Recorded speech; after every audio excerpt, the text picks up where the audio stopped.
Shri Balaji trust सेवा समिति द्वारा आयोजित रामायण महोत्सव का श्री बाबा भवरनाथ मंदिर प्रांगण में परम पूज्य विनय त्रिपाठी जी महाराज, महंत शीतला धाम चौकिया, परम पूज्य मुक्तामणि शास्त्री जी भगवत कृपा सेवा आश्रम श्री अयोध्या धाम कीनाराम आश्रम के महंत, परम पूज्य 1008 श्री विनय दास जी महाराज चंद्रमा ऋषि आश्रम के महंत, बाबा भवरनाथ मंदिर के प्रबंधक विपिन सिंह, पीताम्बरा धाम के परम पूज्य विवेकानंद पराशर जी समाज सेवी, गुरु दुबे DN सिंह भोजपुरी विकास मंच के राष्ट्रीय अध्यक्ष संतोष सिंह संवेदा, महाराणा जनता पार्टी के राष्ट्रीय अध्यक्ष शशि प्रकाश सिंह मुन्ना संवेदा, रुद्रा रिकॉर्डिंग स्टूडियो के निदेशक प्रदीप मदेसिया, संस्था के प्रदेश अध्यक्ष अरविंद शर्मा, मधुकर जितेंद्र गौड़, विजय यादव, संस्था के जिला अध्यक्ष रतन शंकर मिश्रा, रुपेश चौहान, विपिन पांडे, अरुण सिंह, राजन गौड़ एवं श्री बालाजी ट्रस्ट सेवा समिति के ट्रस्टी राठौर उमेश दास एवं समिति के अन्य पदाधिकारियों की उपस्थिति में मर्यादा पुरुषोत्तम भगवान श्री रामचंद्र जी के दरबार में दीप प्रज्वलन के साथ रामायण महोत्सव का प्रथम दिवस प्रारंभ हुआ। कार्यक्रम का शुभारंभ भगवान श्री रामचंद्र जी की स्तुति द्वारा प्रारंभ हुआ, जिसमें अमित संगीत महाविद्यालय के बच्चों ने श्री रामचंद्र जी की स्तुति, अरुण सिंह, राहुल मिश्रा द्वारा हनुमान चालीसा किया गया। मुख्य रूप से वाराणसी की धरती से चलकर आए सुप्रसिद्ध भजन गायक सुरेंद्र शुभम जी द्वारा नाही बाटे नारियल चुनरी ने भक्तों को खूब झुमाया, तो वहीं भदोही जनपद से आए दीपक तिवारी जी ने राम भजन गाकर भक्तों को भाव विभोर कर दिया। सुप्रसिद्ध एवं अंतर्राष्ट्रीय गायक राजन तिवारी ने श्री रामचंद्र जी के गीतों को जैसे ही गाया, पूरा पंडाल करतल ध्वनियों से गूंज उठा। गोरखपुर से आए अरुण संगम, जय हिंद ज्योति, भीमसेन सज्जू ने राम भजन गाकर सबको राम में कर दिया। राजू राज माही की टीम ने भगवान श्री रामचंद्र जी के जीवन पर रामलीला का मंचन करते हुए लोगों को एक नया संदेश दिया। वहीं इंटरनेशनल पब्लिक स्कूल के बच्चों ने लवकुश कांड के हम कथा सुनाते हैं राम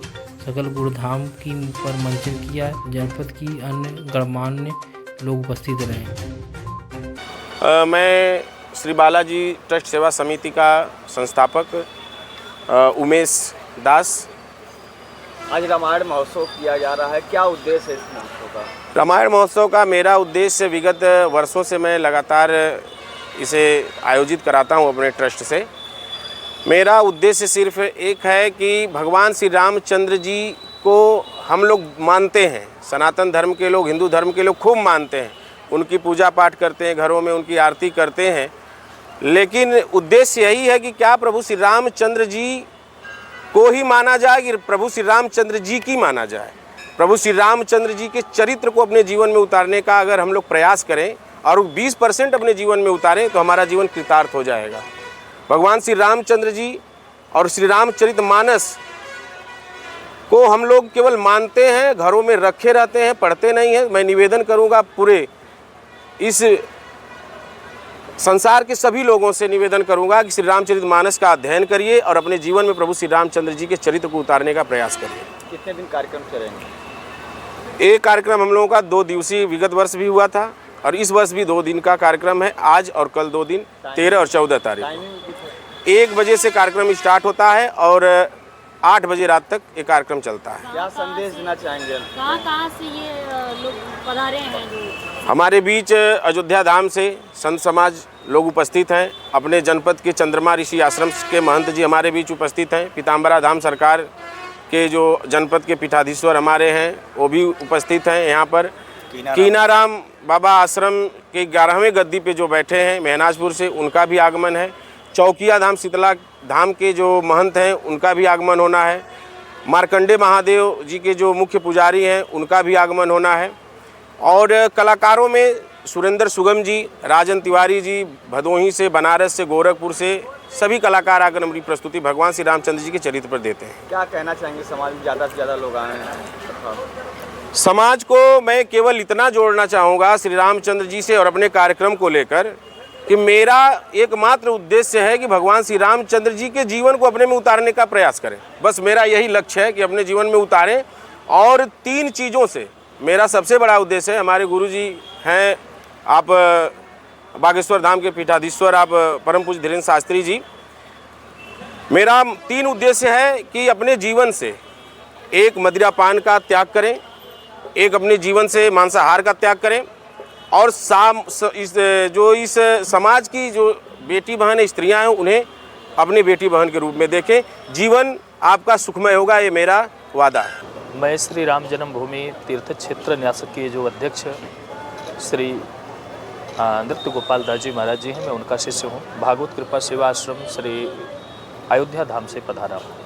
आजमगढ़ रामायण महोत्सव हाँ। आप आजमगढ़ पधारे हैं, जी, क्या जी। कहना चाहेंगे? जो ये रामायण महोत्सव चल रहा है, ये वास्तव में रामायण भगवान जहाँ है वहाँ नित्य महोत्सव होता ही रहता है। महोत्सव होना भी चाहिए। और रामायण रामस्य ऐनम गृहम सा रामायणम, जहाँ स्वयं भगवान विराजमान हो, भगवान श्री राम का जो घर है वही रामायण है। और हमारे भगवान जहाँ विराजमान होते हैं, जैसे जब हम घर बनाते हैं तो घर बनाने के बाद में उसका मुखिया उसमें विराजमान होता है। तो जब हम रामायण जी को अपने घर में स्थापित करते हैं तो इसका मतलब कि रामस्य ऐनम गृहम रामायणम, हमारा घर ही अयोध्या है। और उस अयोध्या में विराजमान भगवान श्री सीताराम जी को हम अपना मानते हुए, उनके बताए हुए मार्गों का अनुकरण करते हुए अपने पद को प्रशस्त करें। रामचरितमानस जी की एक एक चौपाइयाँ वेद मंत्र हैं। वेद मंत्र शोधि शोधि शोधि के पुराण सब, संत और असंतन को भेद को बतावतो। बाबा तुलसीदास जी महाराज यदि श्री रामचरितमानस जी का निरूपण प्रतिपादन न किए होते तो आज गांव में रहने वाला गंवई व्यक्ति भी मंगल भवन या मंगलहारी उमा सहित जही जपत पुरारी इत्यादि चौपाइयों का गायन पाठन न कर पाता, क्योंकि वेद क्लिष्ट है। संस्कृत के जो वांगमयी जो देववाणी है ये भी क्लिष्ट है।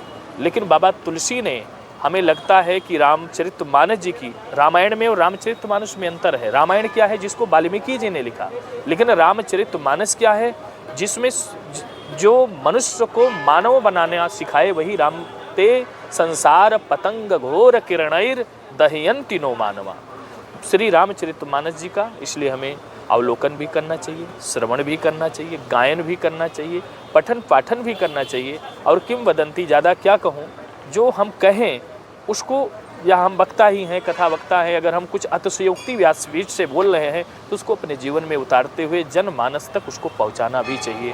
हमारा जीवन धन्य होगा। और हम उमेश सिंह राठौर जी को बहुत बहुत धन्यवाद देंगे कि इतना भव्य आयोजन आप कर रहे हो। हम लोग आपके साथ में हैं। कोई भी कार्य यदि हम करते हैं तो कुछ न कुछ मुश्किलें आती हैं, मुश्किलें दिल की इरादे आजमाती हैं, स्वप्न का पर्दा निगाहों से हटाती हैं। हौसला मत हार गिर कर वो मुसाफिर, ठोकरें इंसान को चलना सिखाती हैं। जीवन में कोई भी कार्य करो तो ठोकर लगता है, लेकिन हम जब यज्ञ की आहुति भी करते हैं तो कभी कभी हाथ भी जल जाता है, लेकिन हवन करने के बाद में पड़ोसी को भी उसका लाभ मिलता है। तो हमें लगता है कि जो ये रामायण महोत्सव आजमगढ़ में, जो आर्यमगढ़ है, यहाँ पर जो किया जा रहा है, इसका जो प्रचार प्रसार है देश में नहीं अपितु पूरे विश्व में होगा। और हमें लगता है कि रामायण महोत्सव एक दिन का नहीं, इसे 5 दिन 9 दिन और धीरे धीरे जनमानस का जैसे सहयोग मिले और अत्यधिक करते रहें और आगे बढ़ते रहें। बहुत बहुत धन्यवाद और इस टीम को बहुत बहुत मेरा आशीर्वाद। जय श्री सीताराम, श्री सीताराम, जय सिया राम।